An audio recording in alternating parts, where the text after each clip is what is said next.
So this is going to be all about acne prone ingredients, and this is going to be a very beneficial video for estheticians so that they can tell their clients what is causing their acne, and then also just for any of you that want to know if your makeup or your skincare has a lot of these ingredients in it that's making you break out. So even if you don't have acne and you have really clear, beautiful skin, lucky you, first of all, and also I'm pretty sure you don't want to break out.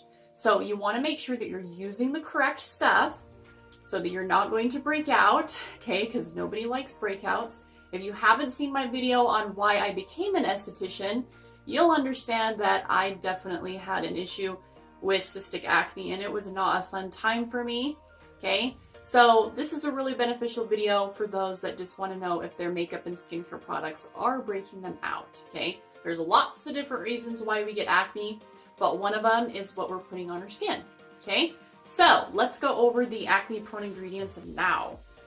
So we've got silicone as the number one, and this one is deadly, I'm telling you, in skincare products because it's in everything, and it's especially in makeup primers and makeup setting sprays even. So if you do wear the primers, then most likely there is a lot of silicones in them, okay? So you need to look out for dimethicone, methicone, anything that ends with cone, okay? Trimethicone, anything that ends with cone. So it's really easy to notice those on the ingredient label. You just look for cone, okay? Okay, what do? They make the product and your skin feel really nice and smooth and silky, and that's why a lot of people use them before they put their makeup on. I mean, it totally makes sense. They want their makeup to look super smooth and super flawless, but silicones are going to be worse off on your skin than what you think if you keep using them. Okay, and then also, what is it going to cause? Well, first, it is the worst ingredient for dehydrating the skin, and it's very comedogenic, because they just trap things into the skin. So if you go to the store and you're trying to find a really good hydrating moisturizer or serum, this is really sad because if it says 24-hour moisture or 12-hour moisture, then most likely it's going to have a lot of silicones in them because silicones trap things onto the skin. They're definitely an occlusive, and that's what occlusives do. So don't get anything that says 24-hour moisture, okay? Because they're probably going to be packed full of silicone as well, okay? So, like I put, it causes acne, clogs pores. It's in a lot of hydrating products, makeup sprays, makeup primers. And I'm telling you right now, the best makeup primer that you can use if you want to go natural is the rice powder, which is in the organic foundation video of mine.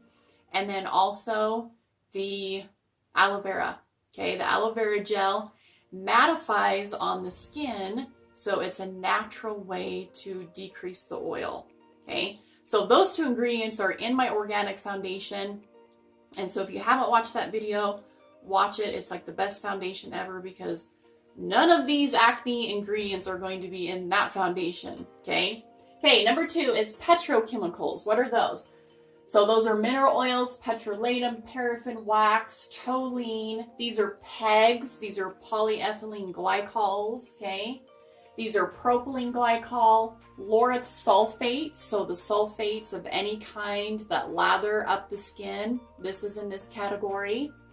Butylene glycol, isopropyl alcohol. Those are all part of the petrochemicals that we want to stay away from. And I know that's a lot, and mineral oil is in pretty much everything too.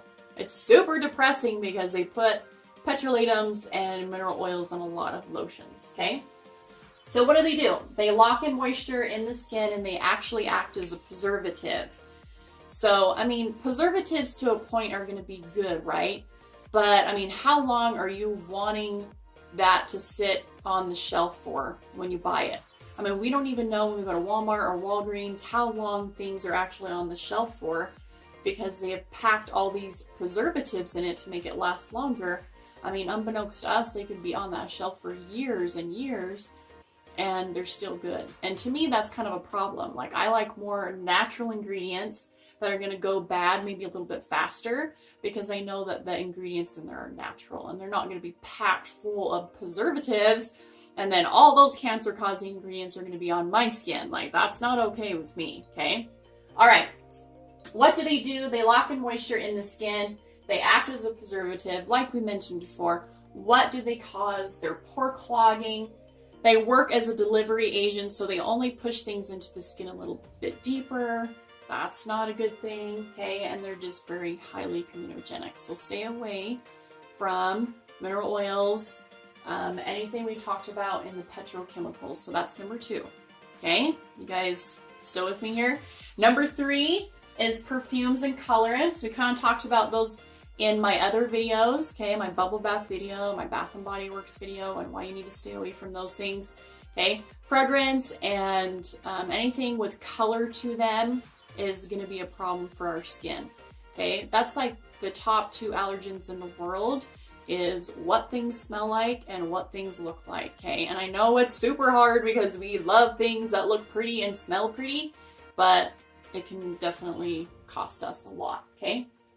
All right, so this is what you have to look out for on the ingredient label. Perfume, fragrance, FDNC or DNC followed by a number. I don't know if you've seen that on the back of your bottles before, but you'll see FDNC and then a certain number by it. That is just companies' ways of saying this is how much of this colorant or dye is in this product, okay?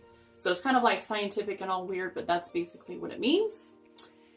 And then what do? Of course, they make the products smell and look nice so that people can buy them, but in reality, it's wreaking havoc on the skin, okay?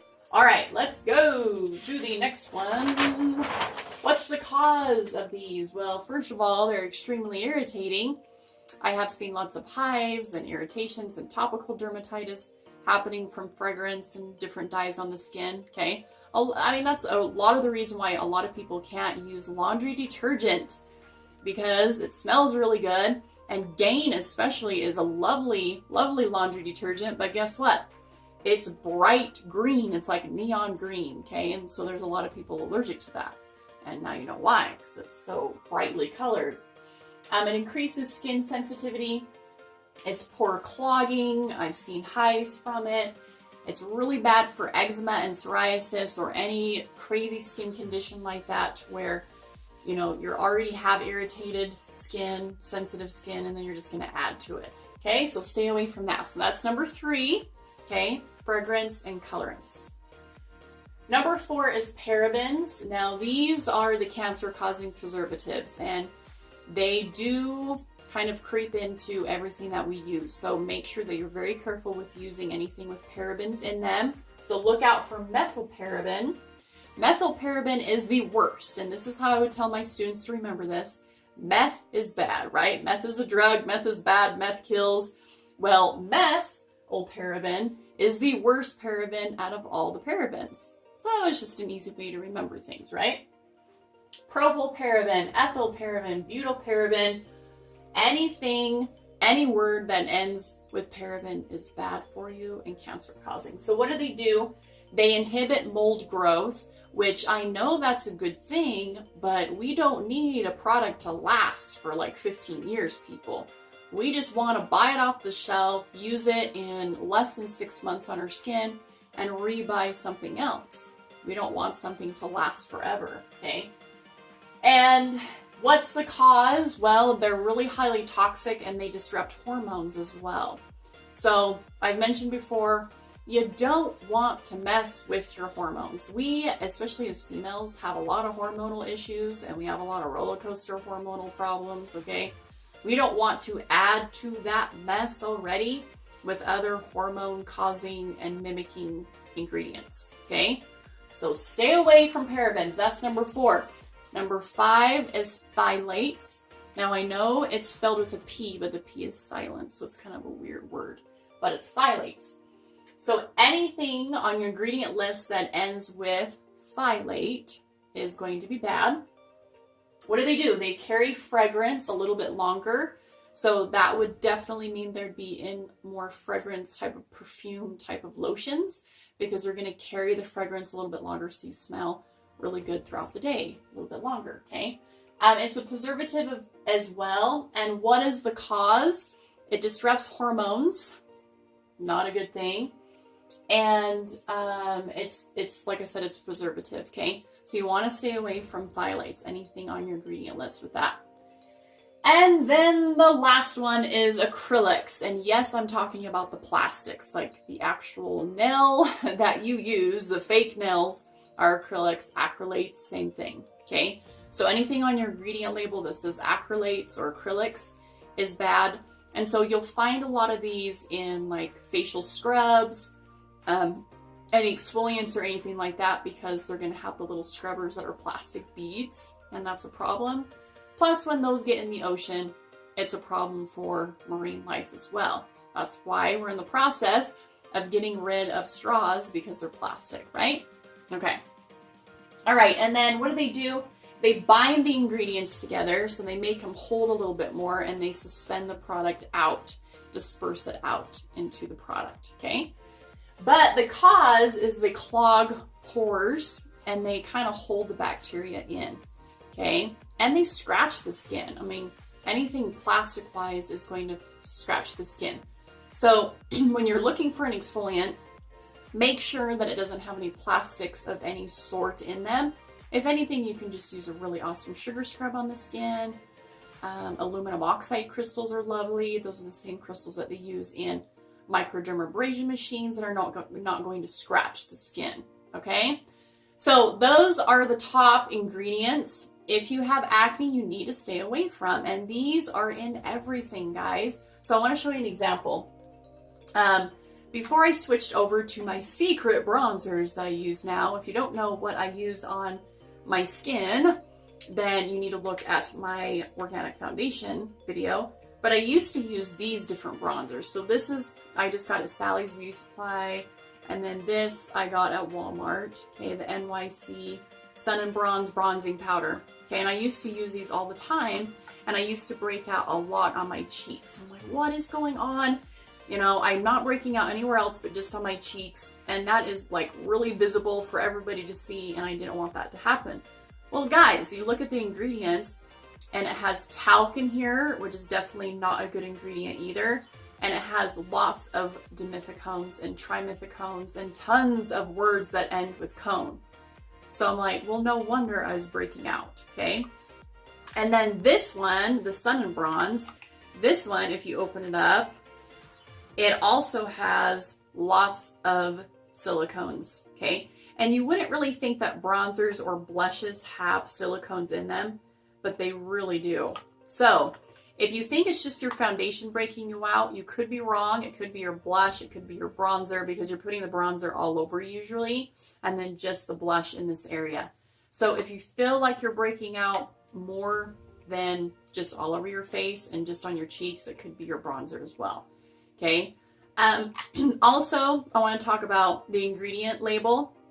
So anything that's high up on the ingredient list is obviously going to be more of that ingredient in your product. So if it has like tons of dimethicones and silicones right in the beginning of your product, then that's a huge issue because they packed them full of silicones, okay? So anything that's higher down or lower down on the list of ingredients, then it's not going to be as much of that ingredient in the product, but it's still not the best, right? There's going to be some of these acne prone ingredients that you feel like you're like, I don't think I'm that comedogenic to where these are going to make me break out, and that could be you. That could be the case. I know that if I stay away from these, then my skin looks a lot healthier and a lot happier. So make sure that you're looking at your makeup, you're looking at your bronzers, your blush, everything that is actually going on your skin, and making sure that you're using the right stuff, because it makes a huge difference, okay? So I hope this video helped you out. Please leave me a comment down below. I'd love to hear from you guys. I love you all, and I will see you on my next video.